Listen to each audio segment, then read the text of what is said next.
What's up, guys? John, Koah Spearfishing, coming to you another episode of Wood to Water. In this episode, we're going to be doing a 4-gun build for our boys in Guantanamo Bay, led up by a guy named Ray. I didn't make that rhyme on purpose, it just does. Ray is a gunner's mate for the Navy over there. He's been a very, very loyal supporter of Koah for the last couple of years and spread the word through his whole base over there. He's a gunner's mate for the Navy. He's the range safety officer and also the lead petty officer of the weapons department. Basically manages the gun ranges on base, and they serve as range control for like Army, Navy, Air Force, stuff like that, and provide training and certification to whoever needs it over there at the base in Guantanamo Bay. They have spectacular waters to spearfish from, and they do it. They love spearfishing. They bought multiple guns from us. They've been to the warehouse. Ray, Vinny, the guys have all been here, and they love what we do, we love what they do, and we wanted to build them a couple custom units to really show off our skills and, you know, some real one-off pieces that they can really be proud of and show other friends over there. So we're building a couple of 48 standards, I think, and we got 52 standard, 110 Euro in here, all from like Tigerwood. I've got Beduk, which we hardly ever do anymore. I was able to find some Beduk the first quarter. We were able to make some Beduk blanks. And I think I've got a Zebrawood. We have a Zebrawood in here. So these should make some for some really interesting builds. I know these look rough right now. They just came out of the clamp. They've been hanging for a couple weeks. But once we straighten them, you start seeing their true colors. And once we start shaping them on the CNC, they'll get real interesting. So stay tuned. This is going to be a good one.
Have to excuse the noise, but our shop's never quiet.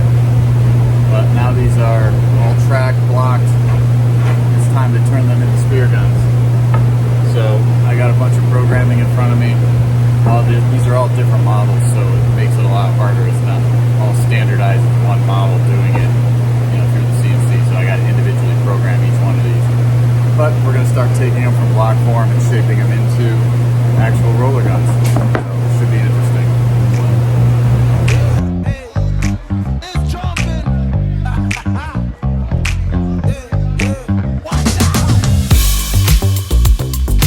Yeah.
noise. Our shop is never quiet.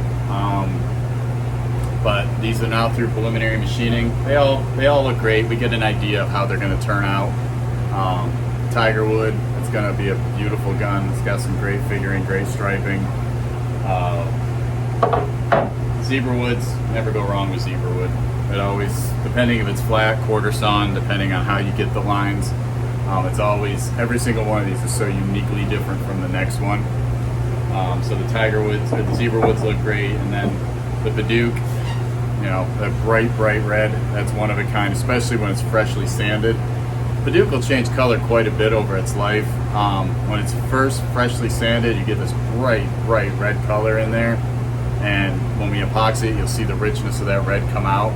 Over time, it'll actually start to darken the more UV gets to it. So it does darken over time, but I love the look of it, especially when it's freshly cut.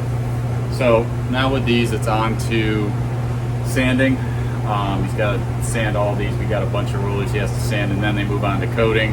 And if I remember correctly, Ray and the guys, they all wanted custom etchings on there, so they got to go back on the machine. I got to do some programming, and then we go to final coating. So lots of steps to go, but really excited. These so far, they look great.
Up most of the hard work. The base coating's done. Now the etchings are all done. Next, these go on to sanding and then final coating, and then, you know, obviously assembly, banding, rigging, all that fun stuff.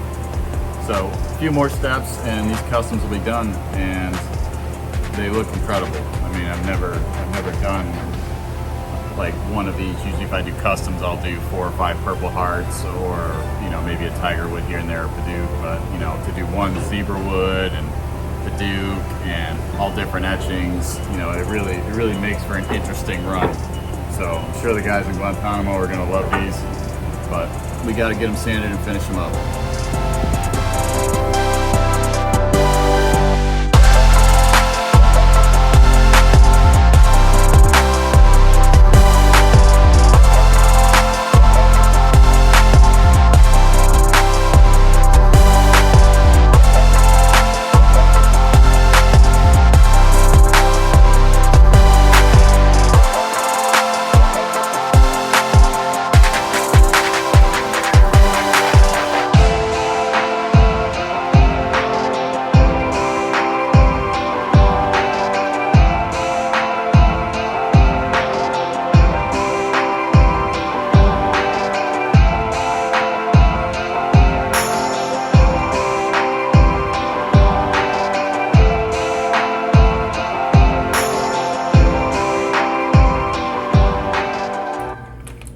So that wraps it up for this video.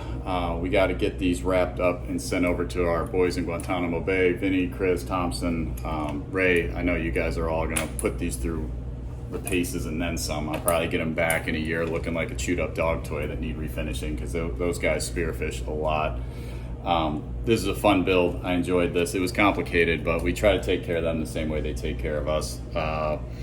You know, the Zebrawood, just beautiful gun, all of them. The Beduk, we got the Beduk, the Tigerwood, all these just came out. They're all unique, they're all completely different.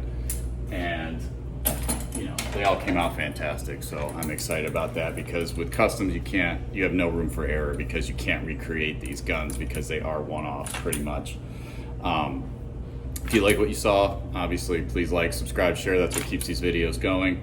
And stay tuned to the channel, because in another month or so we'll probably be doing a video on the reef sweeper, our lionfish gun that we've had a lot of attention on that. A lot of people want to see it in action, so we're doing everything right now to get all the parts and pieces ready for that. And I'm also working on another roller. I'm always working on some new spear guns, so I'm always trying to reinvent. So stay tuned to the channel, and hopefully I'll get over there to Guantanamo Bay to dive with these guys, and we'll make a video of that as well. It's just very busy this summer. I'm trying to find the time. So stay tuned to the channel, guys, and until next time, stay safe out there.